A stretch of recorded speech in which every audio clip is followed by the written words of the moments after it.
Alfredo Saavedra fue un médico nacido en 1893 en la Ciudad de México.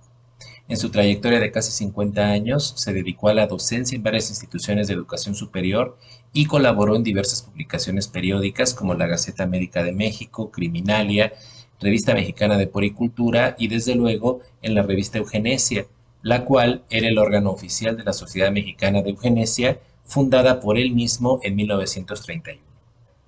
También publicó más de una docena de libros sobre diversas temáticas y fue, sin duda, uno de los más notables defensores de las tesis del eugenismo.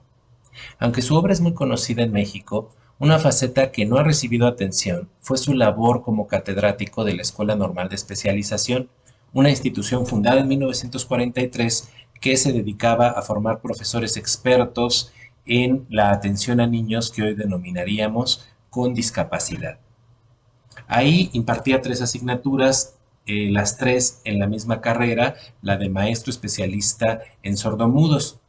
teoría de la asistencia, etiología de la sordera y el audiomudismo, y la que más nos interesa, historia de la educación del sordomudo. En ese tiempo no había ningún escrito hecho en México que se enfocara específicamente en esta temática de la educación de los sordos y su historia, y por ello, con los apuntes de sus clases, elaboró una serie de materiales que aparecieron a partir del 25 de mayo de 1958 en el suplemento de la importante publicación Medicina, Revista Mexicana. Estos trabajos tuvieron una enorme trascendencia para un sector poco visitado por la historiografía mexicana, la comunidad de personas sordas. Iniciando con el artículo titulado Evolución de los conceptos médicos y pedagógicos acerca de la sordera, Saavedra presentó un trabajo dividido en 2 secciones. La primera dedicada a la historia internacional de estos temas y que constaba de 7 partes que se publicaron entre el 25 de mayo y el 25 de agosto, y otra específicamente sobre lo acontecido en México, la más interesante y original, que tenía 6 partes y que se publicó la primera el 10 de septiembre y la última el 25 de enero ya de 1959.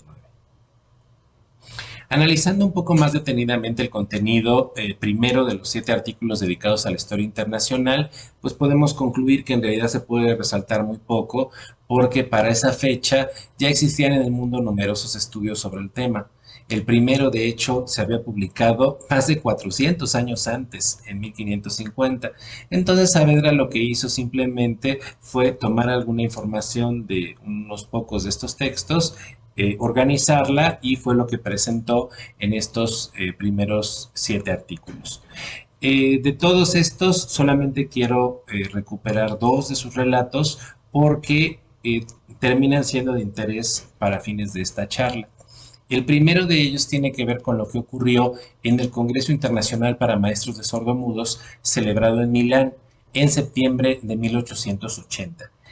Este episodio es para muchos el más trascendente en la historia de este tipo de educación porque según se cree fue ahí en donde se estableció la prohibición de usar señas para enseñar a los sordos. Entonces, ¿cómo lo presentó Saavedra? Bueno, primero hizo una larga exposición sobre la conveniencia de sustituir la enseñanza con señas por la educación basada en la palabra hablada, y citó textualmente algunas de las declaraciones del más influyente teórico de aquel evento, Julio Tarra, quien, en parte, refiriéndose a las señas, dijo: esta pantomima es tan limitada, tan imperfecta, que no merece el nombre de lenguaje. Estas señas son más bien acciones que expresiones, elementos, fragmentos del objeto de la sensación, más bien que una forma de ideas. Saavedra complementó con una frase de su autoría: un sordo que medio habla, en realidad es más dichoso que su hermano de infortunio, letrado, pero mudo. Para nuestro autor, el uso de las señas en la escuela que él tenía como referencia, es decir, la Escuela de México, la Escuela Nacional de Sordomudos, había resultado pernicioso, y su énfasis al ocurrido en Milán intentaba subrayar este hecho. Lo anterior ayuda a comprender su empleo de expresiones llenas de desprecio cada que surgía la posibilidad de mencionar el tema, como lo muestran sus siguientes palabras. He insistido que en México siempre se ha tendido a la desmutización y que la viciosa mímica ha sido únicamente tolerada, sin haberse logrado su extirpación hasta la fecha. Sin duda, esta postura tenía también un trasfondo eugenésico, por considerar entonces a las señas una manera menos evolucionada de la comunicación y que era propia pues más bien de seres degenerados e incompletos. Curiosamente, esta argumentación de Saavedra es históricamente falsa, porque el método oficial de la Escuela Nacional de Sordos, por lo menos durante las 2 primeras décadas de su existencia, fue justamente el método que utilizaba señas. Ahora, este acontecimiento, como lo presenta Saavedra, y su insistencia en que en México no se usaban señas y siempre habían estado prohibidas, fue muy importante para cómo se contó después esta historia en los siguientes años, porque todavía a principios del siglo XXI, muchos seguían asegurando que el método de la escuela siempre fue oral y que las señas jamás se usaron libremente, abriéndose con ello un debate que duró décadas, pero que hoy, a la luz de la información disponible, incluidos varios materiales citados por el propio Saavedra, parece totalmente insostenible. El segundo asunto que quiero destacar de esta sección internacional tiene que ver también con su ideología eugenésica y cómo ésta distorsionaba los datos históricos que se presentaban en algunos otros textos. Y este segundo ejemplo es también interesante porque Saavedra apenas le dedica unas breves líneas a un tema que en otros trabajos sobre estos mismos temas ocupaban casi siempre un capítulo o por lo menos un subtítulo muy extenso y que tiene que ver con la vida y obra de Thomas Hopkins Gallaudet. Personaje fue presentado como Saavedra pues apenas de paso, pero el énfasis no se puso en lo que todos los otros libros hacían, que era el responsable de la fundación de la primera escuela del continente americano en Connecticut. Y curiosamente tampoco se enfatizó lo que realizó ahí el famoso maestro francés sordo de nacimiento, Laurent Clerc, que enseñaba con un método basado en las señas, sino que más bien lo que hizo Saavedra fue apenas mencionar a Gallaudet y destacar más bien la labor filantrópica y administrativa del doctor Mason Cogswell, quien había sido el que financió el proyecto. De Gallaudet, insisto, apenas se menciona que estuvo ahí en la escuela, y de Clerc, que es todo un ícono para los sordos norteamericanos y de otras partes del mundo, ni siquiera fue mencionado. Aunque podríamos buscar y relatar algunas otras ideas que aparecen en esta sección, me parece que lo más interesante está en las últimas 6 entregas, las que están enfocadas a la historia de la educación de los sordos en México. Así es que mejor vamos a hablar un poquito de ellas. Esta segunda parte inició con un artículo titulado La sordomudez en México hasta el año de 1918, evolución de los conceptos médicos, educativos y asistenciales. Y en este primer artículo, Saavedra estableció como la primera referencia sobre la educación de los sordos en México lo que había ocurrido en el mes de septiembre de 1821, cuando, cito de Saavedra textualmente, llegó a México la noticia de educar a los sordos imposibilitados para expresarse de viva voz. Y entonces, cuando explica esta expresión, Saavedra nos cuenta que en el diario El Sol apareció un anuncio en donde un profesor ofrecía sus servicios a los sordos que quisieran contratarlo para enseñarles, y cito textualmente, escritura, inteligencia y habla. Este relato así de sencillo, que es el inicio que marca Saavedra para su historia, también se va a convertir después en el inicio de muchas otras historias que se van a contar sobre este mismo asunto. Pero lo interesante aquí es que Saavedra, cuando habla de esto, presenta la cita textual de cómo lo que se ofrece es enseñar escritura, inteligencia y habla, pero Saavedra solamente destaca la parte del habla, ¿no? Porque es lo que realmente a él le interesaba, y entonces de todo lo demás se olvidó. Y lo cierto es que es difícil pensar que las cosas pudieran ser de otra manera si consideramos que apenas 2 párrafos después, el propio Saavedra declaró sin ambajes: siempre desde su iniciación, en México la tendencia ha sido encaminada hacia la desmutización. Ya no digamos desde la fecha que analizamos, también más tarde, cuando llegó el desmutizador y reconocido maestro Eduardo Huet. Curiosamente, revisando las fuentes que cita en su bibliografía, se registran al menos 2 textos que hacen referencia a la labor de otro maestro que Saavedra decidió no mencionar, y que por cierto es previo a la publicación de este periódico de El Sol. Este otro maestro que no mencionó Saavedra fue Luis Octaviano Chouzal, quien desde 1809 ya atendía a niños sordos, pero lo hacía con un método vinculado al del español Lorenzo Orbas y Panduro, que se había inspirado a su vez en el uso de señas del método francés. Por otra parte, el profesor al que denominó el desmutizador, Eduardo Huet, pues también es un sordo muy famoso porque había fundado la primera escuela para sordos en Brasil, en Río de Janeiro, y algunos años después, en 1867, fundó la Escuela Nacional de Sordomudos en México. Él había declarado abiertamente en muchas ocasiones, ya fuera de palabra o por escrito, pero sobre todo con sus acciones cotidianas, que enseñaba siguiendo el método de la BADLP, basado en señas y en el alfabeto manual. Por último, esta declaración de que Huet era el desmutizador es bastante exagerada, porque Huet en efecto conocía las técnicas de desmutización, pero no hay prueba de que él haya enseñado a hablar a nadie. De hecho, con un comentario que registra sobre los primeros días del francés en México, es más fácil comprender la situación y por qué llamar a Huet el desmutizador es incorrecto. Saavedra dice, hablando sobre Huet, lo siguiente, cito textualmente: se dirigió a varias personas influyentes, haciéndose entender por medio de la escritura, pues es bueno saber que este profesor era nada menos que sordo, aunque no de nacimiento, según testimonio de sus parientes.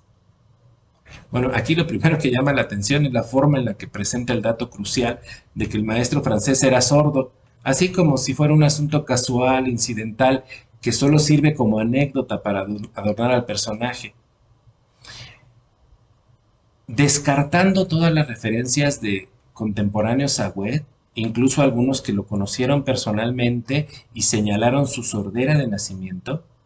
situación que el propio Saavedra conocía y que refirió explícitamente, y aquí me refiero a los apartados de Orozco Iberra, Rivera Cambas y Juan de Dios Pesa, que lo señalan así, y sin embargo, después de señalarlo, Saavedra insiste o prefiere dar más credibilidad a las opiniones de descendientes de tercera y cuarta generación que, según él, le informaron que Huet perdió el oído a los 13 años. Esos parientes que estuvieron en contacto con Saavedra más de 70 años después de la muerte del profesor europeo, en realidad nunca lo conocieron, nunca tuvieron trato con Eduardo Huet. Entonces, ¿por qué optó por creer esa versión que además ni siquiera se sostiene si se consideran los tiempos de su nacimiento y el tiempo en el que fue educado en París? Una conjetura que, por cierto, estaba al alcance de Saavedra porque toda esa información se encuentra en su bibliografía. ¿Por qué entonces no hizo caso de estas ideas? Bueno, lo más probable es que, siguiendo sus propios prejuicios, descartara la posibilidad de que alguien con una herencia degenerada, es decir, un sordo congénito, alcanzara el desarrollo intelectual y la notoriedad que consiguió Huet, por lo que se sentía más cómodo con la idea de que, por una situación fortuita, perdió la capacidad de oír. A lo largo de los años, la idea que Saavedra introdujo en este asunto, porque aquí es muy importante señalar que Saavedra es el primero que dice esto, y ya después todos los demás empiezan a seguirlo,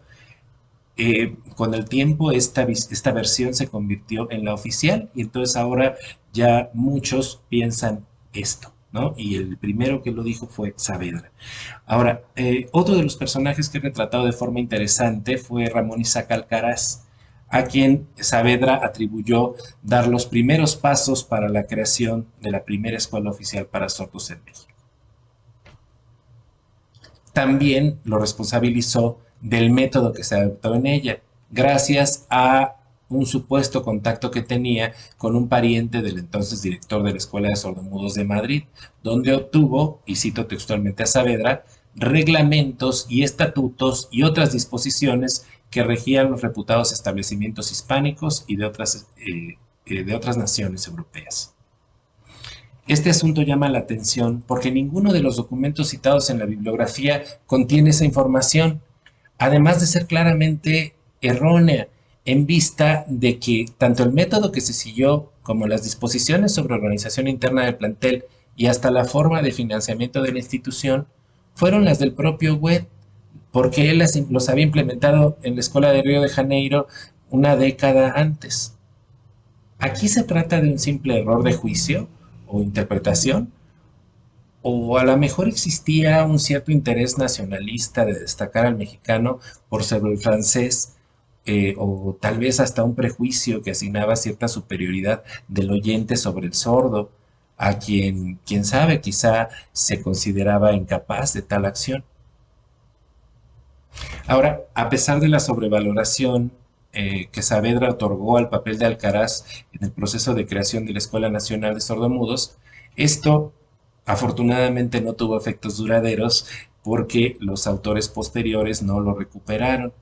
Sin embargo, sí hubo otro pasaje que también fue registrado erróneamente y este sí tuvo enormes consecuencias, porque fue reproducido en casi todas las historias que se elaboraron en los años siguientes. El fragmento en cuestión tiene que ver con otro maestro destacado. Este se llamaba Luis G. Villa y su segundo apellido era Alcázar, a quien Saavedra cambió este segundo apellido por error o para hacerlo coincidir con el de Alcaraz y sostener así un vínculo familiar inexistente. Nuestro autor dice que Alcaraz, cito, había insinuado a su sobrino, don Luis G. Villa Alcaraz, ya no Alcázar, para entonces estudiante de medicina, que invitara a don Eduardo Goethe, a la sazón director de una escuela de sordomudos en el Imperio de Brasil, para que con mejores perspectivas y apoyo se trasladara desde luego a México, en donde encontraría grandes facilidades para el desarrollo de sus facultades como maestro. Fue tan convincente don Luis que don Eduardo Goethe se puso desde luego en camino hasta México. Esta explicación no tiene ningún sentido. Primero, porque Luis G. Villa ni siquiera había nacido cuando Goethe llegó a México. Pero incluso si no fuera así, y en caso de que efectivamente fuera un estudiante de medicina, un dato que por cierto no aparece en ningún otro sitio antes de que Saavedra lo presentara, podemos preguntarnos, ¿ese joven estudiante de medicina abandonaría sus estudios por la simple insinuación de su tío? ¿Que no había nadie más que pudiera cumplir con dicha comisión? ¿Y qué pasaba con Goethe? Él renunciaría a sus privilegios en Brasil porque Saavedra dice que Eduardo Goethe era amigo personal del emperador don Pedro II. Entonces iba a renunciar a todo eso para lanzarse a lo desconocido, a las entonces caóticas tierras mexicanas. En un giro inesperado, este relato, que insisto se difundió muchísimo, fue usado después por los propios sordos para argumentar el gran amor que Goethe sentía por todas las personas que se encontraban en su misma condición, y ellos decían que pues, estuvo dispuesto a abandonar todo por ayudar a los sordos mexicanos. Curiosamente, en este relato también se cambió al remitente de la invitación, ya no es Alcaraz, sino el propio Benito Juárez. Él fue quien mandó a Villa para que emprendiera el viaje, vinculando así a los dos grandes héroes de la mitología sorda mexicana. Por un lado, Benito Juárez y por el otro, Eduardo Goethe. Aunque esta historia es interesante y me gustaría seguir exponiendo algunos otros pasajes de estos artículos, por cuestiones de tiempo, prefiero apuntar las reflexiones hacia otro asunto. Y es que tan importante como lo que Saavedra dice, es también lo que no dice. A ver, quiero mencionar primero, eh, excepto Underwood, Saavedra no menciona a ninguna otra persona sorda por nombre, como si estos individuos fueran simplemente objeto de estudio, pero no personas capaces de agencia. Este asunto es particularmente notable porque en el momento en el que publicó esta serie de escritos, eran de sobra conocidos en la Ciudad de México al menos tres sordos muy exitosos. El primero, el profesor Fidel López de la Rosa, reconocido como uno de los más hábiles maestros para alumnos sordos de su tiempo. El segundo, Guillermo Díaz Barreiro, un periodista que publicaba en el diario El Universal con mucha regularidad y también que era un personaje de la época. Y en tercer lugar, Ignacio Sierra, quien también trabajaba en un periódico, pero en este caso en el Nacional, y él era ilustrador, también muy famoso sus trabajos. Estos dos últimos, Díaz Barreiro e Ignacio Sierra, habían sido citados además muchísimas veces por autores que hablaban sobre la Escuela Nacional de Sordos como dos de sus graduados más inteligentes y exitosos. Cabe apuntar aquí que dos de estos tres sordos no eran sordos de nacimiento, pero este dato muy probablemente era desconocido por Saavedra y esto lleva a pensar en otro de los efectos nocivos de las tesis eugenésicas, en donde, como decimos en México, pagaban justos por pecadores, porque incluso aquellos que hubieran adquirido una discapacidad eran tratados como si la tuvieran de nacimiento. Ahora, la segunda omisión de Saavedra tiene que ver también con Díaz Barreiro y con Sierra, pero en otro sentido, porque ellos dos también fueron líderes importantes de la comunidad sorda y estuvieron involucrados en la creación de sus primeras asociaciones. El médico eugenista sí aludió a las protestas que ocurrieron en la Escuela Nacional de Sordomudos, por ejemplo, la de 1937, que se menciona en la cuarta entrega de la sección sobre Historia de México, que se publicó el 25 de noviembre, pero las descalificó como simples insubordinaciones, agitación de carácter político. Insistió también que la participación de los sordos no había sido plenamente consciente, sino que habían sido asusados por las juventudes socialistas. También ignoró sistemáticamente otros episodios que tuvieron gran seguimiento en la prensa, como las denuncias que alumnos, exalumnos y otros sordos presentaron con cierta frecuencia para destacar las irregularidades que se vivían en la Escuela Nacional o en algunos otros espacios. Esto, obviamente, sin contar el trabajo educativo que también se realizaba en las mencionadas asociaciones, que incluía asuntos tales como cursos de alfabetización, de capacitación laboral, distribución de alfabetos manuales, incluso la publicación de una revista desde 1934, una revista que se llamaba Compañerismo, hecha por sordos. Todo esto, evidentemente, no lo reconoció Saavedra para nada, eh, y solo mencionó este asunto de las insubordinaciones, ¿no? Ahora, cualquier referencia a este trabajo coordinado y bien planeado, evidentemente echaría por tierra dos importantes puntos de partida de Saavedra. El primero, que la sordera era un asunto de deficiencia individual y que no podía pensarse en ningún caso como una expresión identitaria o de colaboración comunitaria.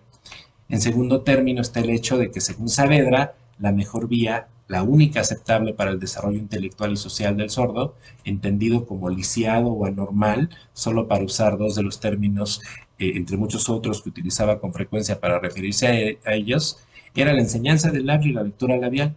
es decir, quitarle lo mudo al sordo. Para él, la educación exitosa en este caso era que el sordo se pareciera lo más posible a alguien que no lo fuera, y por ello seguramente le resultaba incomprensible que incluso los sordos más aventajados en esas técnicas, como los tres que mencionamos, optaran por usar en lo cotidiano las señas, demostrando de facto que la incompatibilidad de ambos métodos no era tan incompatible como él creía y sostenía. A pesar de lo anterior, ya sea por sus errores fácticos, no intencionales, por sus omisiones voluntarias o incluso